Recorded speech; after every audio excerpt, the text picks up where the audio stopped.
Merci de nous rejoindre sur Canal 3 Bénin à ce rendez-vous de l'actualité sur votre chaîne préférée. Voici les titres de l'actualité de ce mercredi.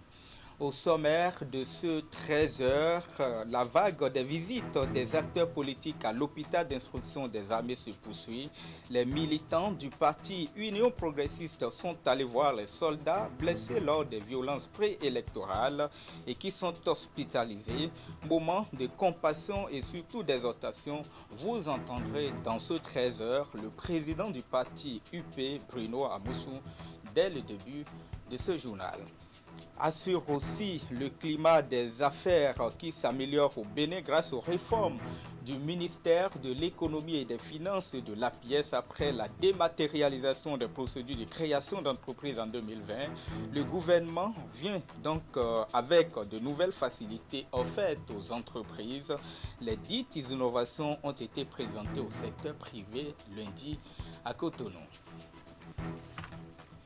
Et dans ce 13h, toujours, on fera un retour sur cette prière au chef de l'État et à la nation béninoise après la présidentielle du 11 avril passé. À la mosquée centrale d'Abomey, les membres de la fondation Maleros ont prié pour dire merci à Dieu. La séance d'invocation est placée sous le parrainage du ministre délégué en charge de la défense nationale, Fortuné et Noatin. Voilà pour les titres. Merci de nous préférer pour vous informer. Bonjour à tous. Et tout de suite, comme vous pouvez le voir à travers ces images, le parti UP était donc allé voir les blessés issus donc de violences préélectorales de la présidentielle passée. Eh bien, les soldats qui sont actuellement hospitalisés à l'hôpital d'instruction des armées, la délégation conduite par le président Bruno Amoussou et des députés a été accueillie à l'hôpital d'instruction des armées au Kangezo de Cotonou par le ministre en charge de la défense Fortuné Noatin. Elle a pu s'imprégner de l'état actuel des blessés, des séquelles laissées sur les victimes et visitées.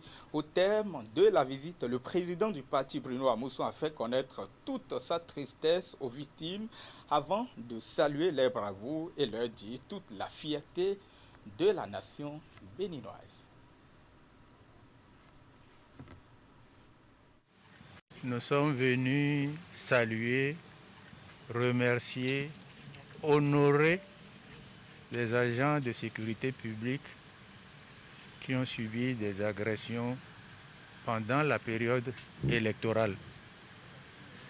À travers eux, nous sommes venus remercier, honorer toutes les composantes des forces de sécurité publique qui, grâce à leur savoir-faire, à leur sang-froid, nous ont permis de passer cette période sans vraiment qu'il y ait eu des dégâts importants.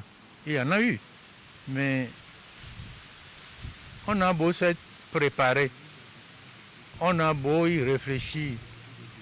Lorsqu'on vient sur le terrain ici et qu'on voit ce qui s'est passé, on voit les traces, on voit les manifestations, on voit des personnes qui n'ont rien fait d'autre que de défendre leur pays, être dans la situation où nous les avons trouvés. On ne peut pas ne pas s'interroger sur le sens que chacun de nous donne au vivre ensemble, le sens que chacun de nous donne au pacifisme, le sens que chacun de nous donne à la façon de régler les différends qui peuvent nous opposer. Vous vous souvenez sûrement que nous avons été aussi dans l'opposition. Mais jamais ce que nous venons de voir n'a pu se produire parce que nous croyions profondément et nous continuons de croire que le dialogue, la discussion peut permettre de régler les problèmes et que l'extrême violence que nous venons de voir n'est pas la solution. C'est un tunnel qui conduit au gouffre. Mais cela ne va pas nous décourager. nous, à l'Union progressiste, nous continuerons d'œuvrer pour la résolution pacifique des problèmes. Et nous en appelons à toutes les composantes sociales de notre pays pour qu'ils adoptent non pas un pacifisme hypocrite, mais un pacifisme vrai. Et comme je l'ai dit à un moment donné, on a beau être préparé, on ne sort pas d'une visite comme ça sans être bouleversé et sans se poser des questions sur la manière dont nous devons conduire les divergences entre nous, sur ce que nous devons faire pour que de tels événements ne se produisent plus jamais. Merci aux forces de sécurité et de défense. Merci à tous ceux qui ont subi des difficultés pendant cette période électorale. Nous leur demandons d'avoir confiance que la sérénité reviendra dans notre pays. Et la sérénité est déjà là dans notre pays. Et il s'agit que nous nous mobilisions tous pour la protéger. Et à cette protection que nous invitons les uns et les autres. Le 28 avril de chaque année, le monde entier célèbre la journée de la sécurité et de la santé au travail. L'idée est de promouvoir la prévention des accidents du travail et des maladies professionnelles dans le monde entier. Cette année, on parle de la 22e édition et l'Organisation internationale du travail la place sous le sceau de l'anticipation. La ministre béninoise de la fonction publique a délivré un message à cet effet. Je vous invite à suivre ici et maintenant un extrait de ses propos. Les accidents de travail et les maladies professionnelles demeurent un fléau qui tue chaque jour environ 6 000 personnes dans le monde. Il convient de reconnaître que mourir du fait de son travail est la forme la plus choquante de la vulnérabilité du travailleur. Le thème retenu cette année par l'Organisation internationale du travail OIT est « Anticiper, se préparer et répondre aux crises ». Investir maintenant dans des systèmes de sécurité et de santé au travail résilients. Ce thème s'inscrit bien dans le contexte sanitaire mondial actuel. En effet, la pandémie de la COVID-19 a conduit les gouvernements, les employeurs, les travailleurs et l'ensemble de la population à relever des défis sans précédent liés aux manifestations du virus SARS-CoV-2 et à ses nombreuses conséquences néfastes sur le monde du travail. C'est pourquoi le thème retenu recommande la mise en œuvre des stratégies de renforcement des systèmes nationaux de sécurité et de santé au travail, visant à accroître la résilience pour faire face aux crises actuelles et futures, en mettant à profit les leçons tirées et l'expérience acquise dans le monde du travail. La gestion des risques professionnels en milieu de travail s'opère dans notre pays à travers 2 organes, à savoir le Comité d'hygiène et de sécurité et le service de santé au travail, et ce, conformément aux dispositions du Code du travail République du Bénin et à celles de l'arrêté interministériel numéro 2020-024 du 9 juin 2020 portant attribution, organisation et fonctionnement des services de santé au travail. Ces 2 organes ont pour vocation de contribuer à l'amélioration des conditions de travail au sein de l'entreprise et de prévenir toute altération de la santé des travailleurs du fait de leur travail. Je profite de l'occasion pour lancer un appel à tous les employeurs de tous les secteurs d'activité de notre pays afin qu'ils s'investissent davantage dans l'installation des systèmes de sécurité et de santé au travail résilients dans l'optique de limiter et de prévenir la propagation aussi bien de la COVID-19 que de toute autre affection pathologique sur les lieux de travail. Pour ce faire, il est important pour les employeurs, d'une part, d'inventorier les risques liés au travail dans leurs entreprises, ainsi que les actions de prévention existantes, et d'autre part, de réfléchir aux nouvelles mesures à déployer et de les mettre en œuvre. Sécurité et sensibilisation dans ce 13h, les grands enjeux et défis de la sécurité routière à l'ère des travaux d'aménagement et de bitumage des routes en République du Bénin. C'est la thématique autour de laquelle se sont réunis hier à Cotonou tous les acteurs de la plateforme de sécurité routière.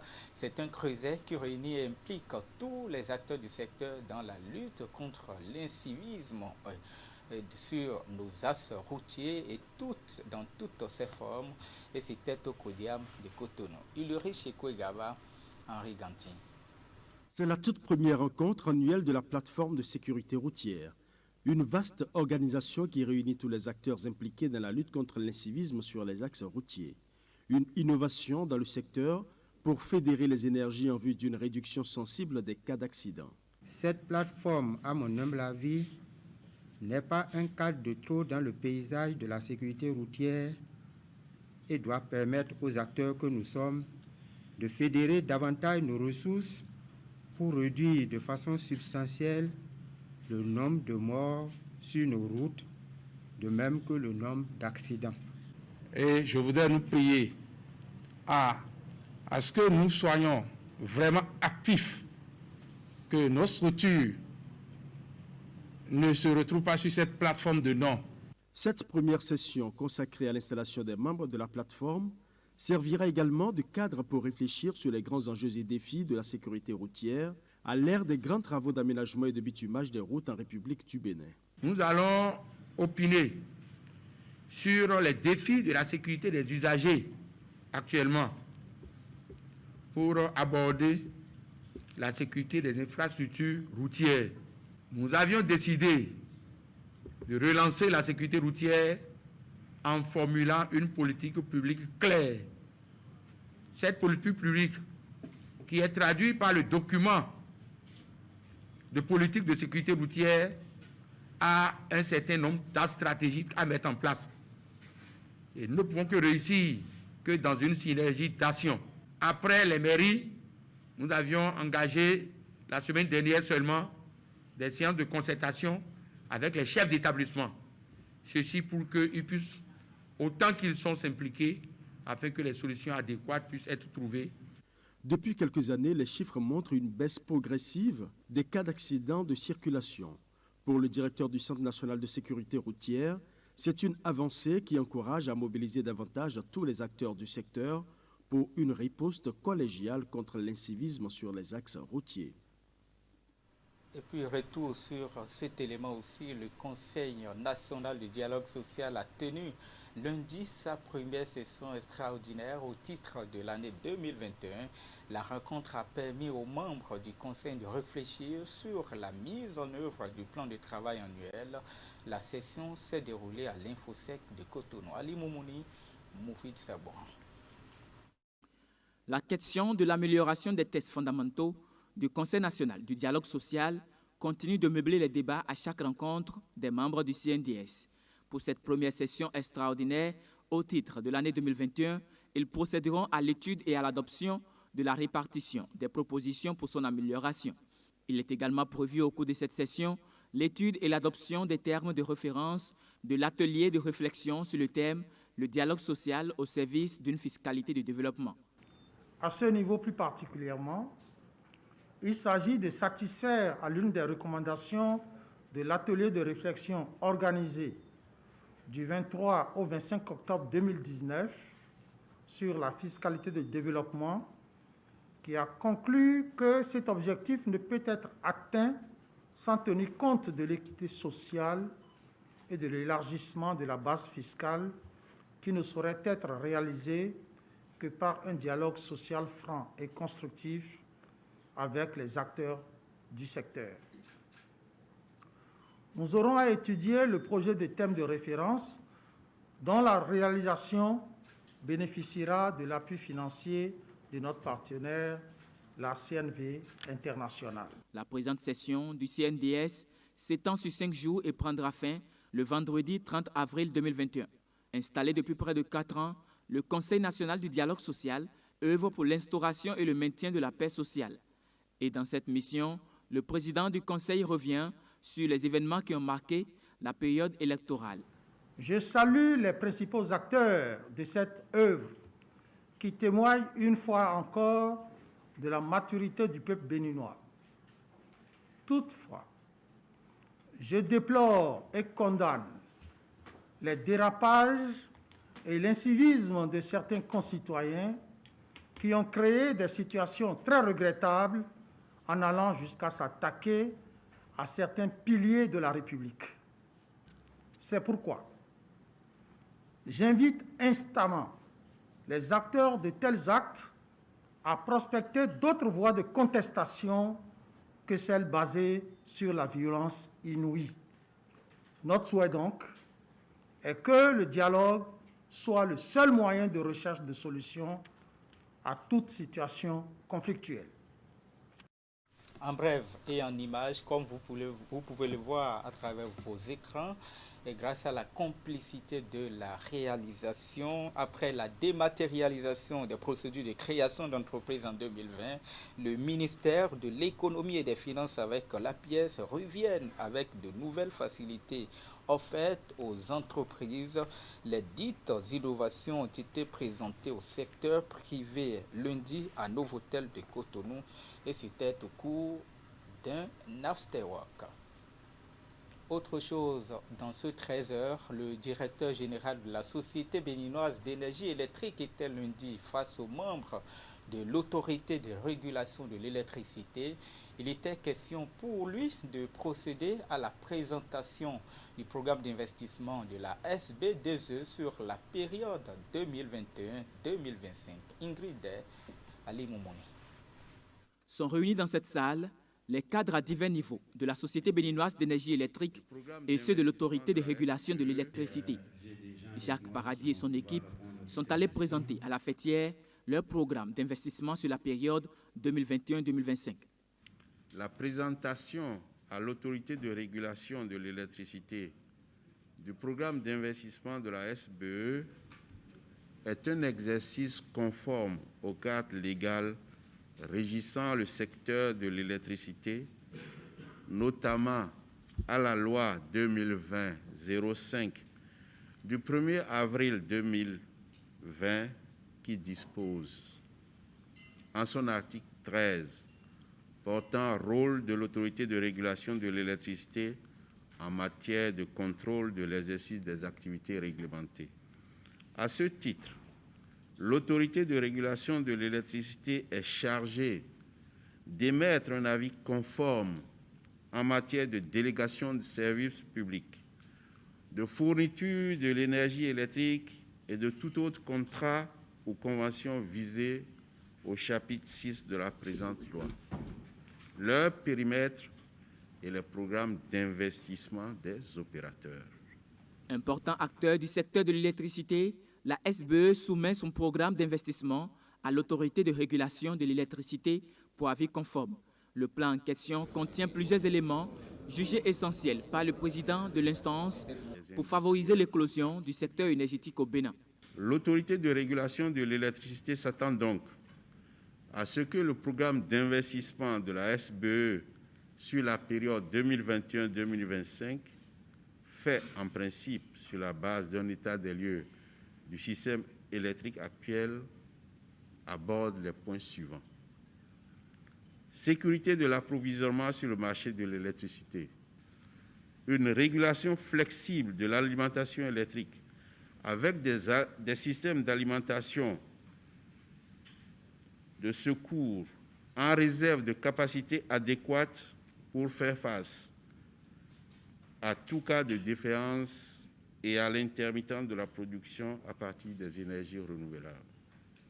Tout en soulignant les grandes lignes du programme d'investissement de la SBEE, Jacques Paradis est revenu sur les différentes actions menées par son équipe depuis sa prise de fonction. Et avant de boucler cet élément en titre, je vous le disais, prière pour le chef de l'État, sa colistière et la nation béninoise tout entière à la mosquée centrale d'Abomey. Les membres de la Fondation Malheureux ont prié dimanche dernier. La séance d'invocation placée sous le parrainage du ministre Alain Fortuné Noati en charge de la défense nationale a connu aussi la présence de plusieurs autorités et politico-administratives de la zone. Les détails, Imet Hélène Amousson, Georges Vaudounon. Prière de reconnaissance envers Allah, le Tout-Puissant.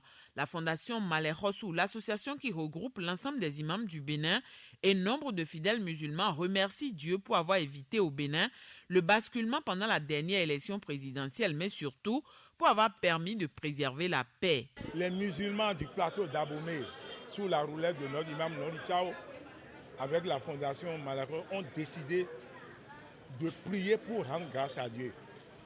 Deuxièmement, de demander à Dieu de protéger jusqu'à la fin de son mandat et après, Dio Talon Talata. Nous avons donné lecture à un chapitre très très fort qui est le cœur du Coran, Yassin, et qui va déverser sur tout le Bénin. Donc c'est la paix et rien que la paix. Cette prière spéciale qui a lieu en ce temps de carême a réuni en plus des fidèles plusieurs autorités politico-administratives du plateau d'Abomey. Invocations, supplications et lectures de sourates ont été effectuées pour souhaiter à Patrice Talon, président élu, et Mariam Talata, sa vice-présidente, la santé et le courage nécessaires pour accomplir la mission qui leur est confiée. Pour le peuple béninois, l'assistance a aussi prié en vue de préserver la paix. Saisissant l'occasion, la Fondation Malheureux a dénoncé et condamné à travers un communiqué les violences enregistrées dans certaines villes du pays pendant le processus électoral. L'armée était la seule institution capable d'intervenir face à la détermination de ces hors-la-loi à troubler la quiétude des paisibles populations en cette période électorale. La Fondation Malheureux a fait une prière en ce jour béni où toutes les grâces sont demandées à travers une prière, le Yassine, pour demander une pluie de bénédiction sur son Excellence Patrice Atanas Guillaume Talon, président de la République, une pluie de bénédiction sur le duo Talon Talata, et que définitivement le Bénin amorce son développement. Pour témoigner son soutien aux agents des forces de l'ordre blessés pendant ces incidents préélectoraux, la Fondation Malheureux s'est dépêchée à leur chevet avec une aide financière de plus de 4 millions de francs CFA. L'organisation a aussi salué le dynamisme de la police républicaine, du chef d'état-major de l'armée de terre ainsi que le chef d'état-major général des armées. À travers cette séance d'invocation placée sous le parrainage du ministre Alain Fortuné Noati, les organisateurs témoignent leur engagement à rester fidèles à l'objectif originel de la création de leur regroupement, celui d'œuvrer aux côtés du chef de l'État pour la paix et le développement. Et voilà qui met un thème à cette grande édition de la mi-journée sur Canal 3 Bénin. Merci de m'avoir suivi. Vous retrouvez le reste de l'actualité sur Canal 3 Bénin et sur canal3télévision.com. À bientôt.